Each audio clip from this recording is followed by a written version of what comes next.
Olá, eu sou o Paulo Rica do Tecnoblog, diretamente de Barcelona, onde a Xiaomi apresentou o Mi 5, o novo smartphone topo de linha da empresa. O smartphone foi apresentado pelo brasileiro Hugo Barra, que é vice-presidente global da empresa, num hotel perto de onde acontece a Mobile World Congress. Foi um evento relativamente pequeno, para umas 300 pessoas, o que é bastante gente, mas é menos do que se você comparar com LG e Samsung, que levaram 2.000 a 5.000 pessoas nos locais do evento, e é uma prática comum, geralmente, né, das grandes empresas, de fazerem eventos fora da feira, mas na mesma cidade e na mesma época. Faz sentido que o evento tenha sido relativamente pequeno, porque a Xiaomi não tem presença fora da Ásia e fora do Brasil. Ela não vende na Europa, não vende nos Estados Unidos, apesar de ser uma empresa relativamente conhecida nesses mercados. O evento em Barcelona foi realizado simultaneamente na China. Lá na China, o Lei Jun, que é o CEO da Xiaomi, apresentou o aparelho, e aqui em Barcelona foi o Hugo Barra. Mas vamos para o hands-on do aparelho. As primeiras impressões foi quase um hands-off, já que a Xiaomi trouxe pouquíssimas unidades do Mi 5 e todas estavam muito disputadas.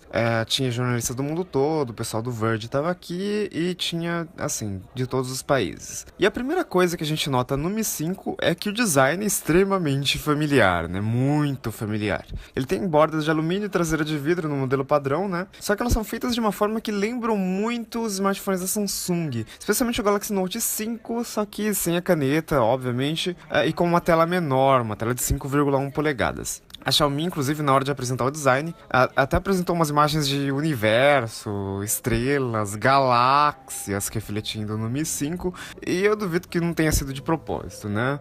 A tela de 5,1 polegadas tem uma resolução de 1920 por 1080 pixels, então ela não é Quad HD, como os topos de linha mais recentes, mas não faz diferença, é um display de altíssima qualidade, e como sempre, a Xiaomi focou muito no hardware e explicando as questões técnicas dos componentes do aparelho, que tem Snapdragon 820, processador topo de linha mais recente da Qualcomm, tem 3 GB de RAM e 32 ou 64 GB de armazenamento. Também vai existir um modelo Mi 5 Pro, que tem 4 GB de RAM, o armazenamento pula para 128 GB, e a traseira ela é diferente, é uma traseira de um material que a Xiaomi chamou de cerâmica, que é bem mais resistente que o vidro e, portanto, deve ficar sem riscos, sem arranhões por mais tempo. O smartphone deve ficar com cara de novo por mais tempo. Nessa traseira tem uma câmera de 16 megapixels com estabilização ótica de 4 eixos.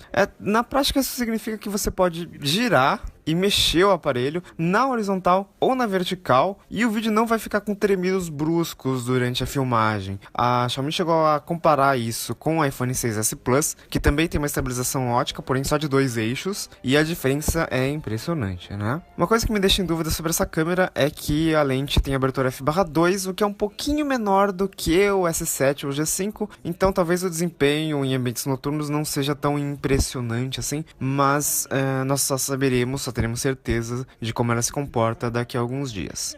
É curioso que, mesmo sendo relativamente grande, né, ele tem uma tela de 5,1 polegadas, o que não é um smartphone pequeno, ele tem materiais pesados, como o vidro na traseira, ou mesmo cerâmica, e uma bateria densa de 3.000 mAh, mas ela é bem leve na hora de segurar na mão, né? Ele é bem ergonômico por causa dessa curvatura na traseira, né, que ajuda muito na pegada.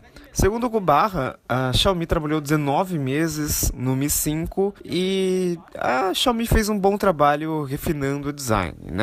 Eles se orgulharam bastante, inclusive, do fato de eles colocarem um leitor biométrico na parte frontal sem comprometer o design. Ou seja, a tela continua dominando a parte frontal, é quase sem bordas o aparelho, e o módulo da câmera fica rente ao aparelho, ela não fica com aquele calombo do iPhone 6s e do S7, por exemplo, e mesmo tendo uma espessura de 7,2 mm, o que é bem fino para os padrões atuais. Como de costume, o Mi 5 vai ser bem barato na China, ele vai custar entre 1.999 e 2.699 yuans chineses, o que na conversão dá algo entre 1.235 e 1.667 reais. Só para fins de comparação, o iPhone 6s ele é tão caro quanto no Brasil, na China. Em tese, o iPhone 6s compete com o Mi 5 e custa entre 3.266 e 4.254 reais na conversão na China. Então, mais do que o dobro do que vai custar o Mi 5. Na China, o Mi 5 começa a ser vendido no dia 1º de março e provavelmente é o primeiro smartphone com o Snapdragon 820 a chegar ao mercado. O evento, inclusive, contou com a participação do presidente diretamente da Qualcomm.